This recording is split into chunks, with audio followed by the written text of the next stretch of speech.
বলো। হ্যাঁ, দেয়াল লেখানে একটা উঠেছে যে তিহার থেকেই খেলা হবে, কোথাও কি সাহায্য পাচ্ছেন কি? শোনো, প্রথমত দেয়াল লিখন যেটা হয় সেটা প্রত্যেকে কোনো আলাদা করে সিলেবাস বা কোনো লেখা থাকে না। সেটা যেখানে যেখানে দেয়াল লিখন হয় সেখানকার কর্মীদের আবেগ থেকে সেই শব্দগুলো ব্যবহার করে।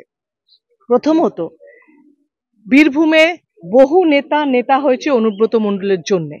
সুতরাং তারা যদি সেই নেতার কাছে কৃতজ্ঞ থাকে, সেই কৃতজ্ঞতা বোধ থেকে যদি ওরা দেওয়াল লিখন লেখে, এর মধ্যে কোনো অপরাধ নেই।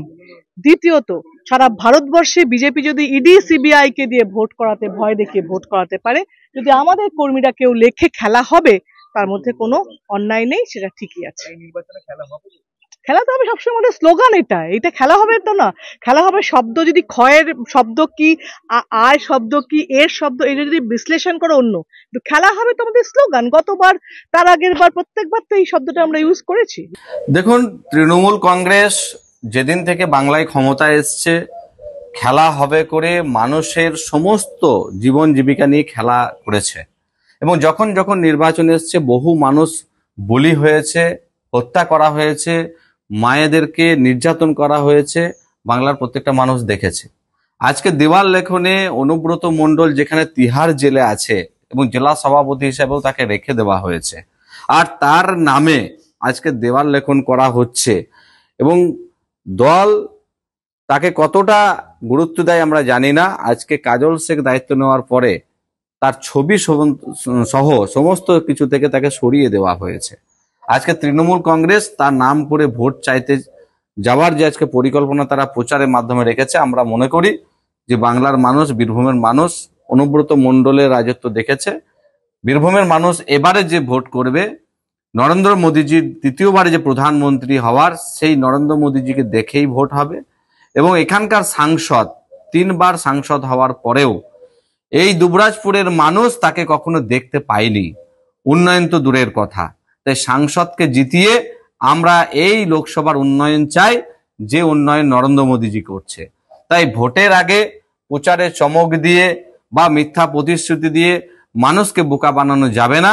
আগামী নির্বাচন আছে, মানুষ স্বতঃস্ফূর্তভাবে ভোট কেন্দ্রে গিয়ে ভারতীয় জনতা পার্টির পক্ষেই ভোট দেবে। নির্বাচনের আগে ইডি সিবিআই কি আসতে পারে, ধরা পড়তে পারে? দেখুন, নেতা মন্ত্রীরা বলে কি দেওয়াল লিখন? ইডি সিবিআই নিশ্চিতভাবে আইনের পথে চলবে, কোর্টের নির্দেশে তারা কাজ করে, এই বিষয় নিয়ে আমাদের কোনো কিছু বলার নেই। যারা দুর্নীতি করেছে, যে নেতৃত্বরা দুর্নীতি করেছে, তাদেরকে জেলে যেতেই হবে। সাধারণ মানুষের টাকা যারা লুট করবে, তাদের ঠিকানা তিহার জেল।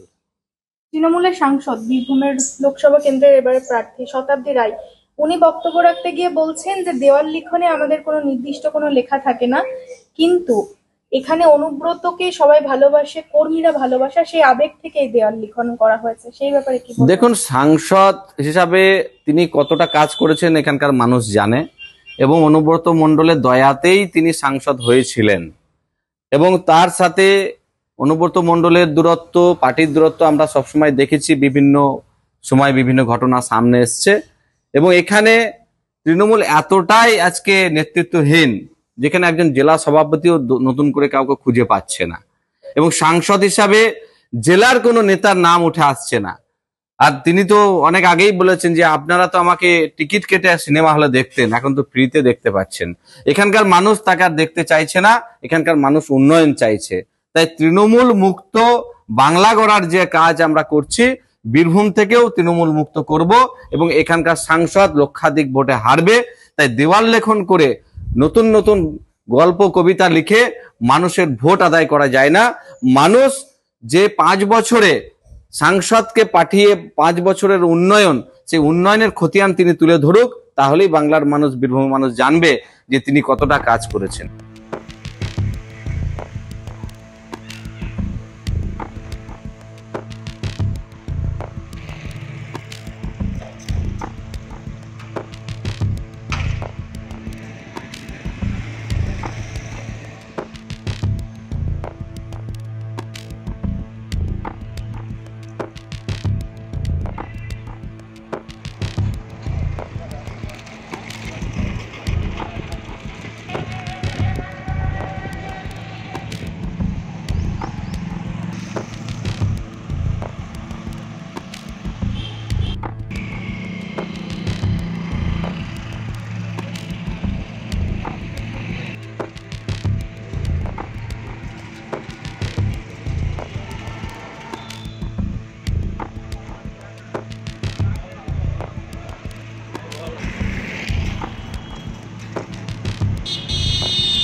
বীরভূমে বহু নেতা হয়েছে অনুব্রত মণ্ডলের জন্য।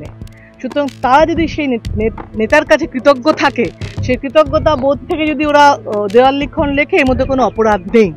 দ্বিতীয়ত, সারা ভারতবর্ষে বিজেপি যদি ইডি সিবিআই কে দিয়ে ভোট করাতে, ভয় দেখিয়ে ভোট করাতে পারে, যদি আমাদের কর্মীরা কেউ লেখে খেলা হবে, তার মধ্যে কোনো অন্যায় নেই, সেটা ঠিকই আছে।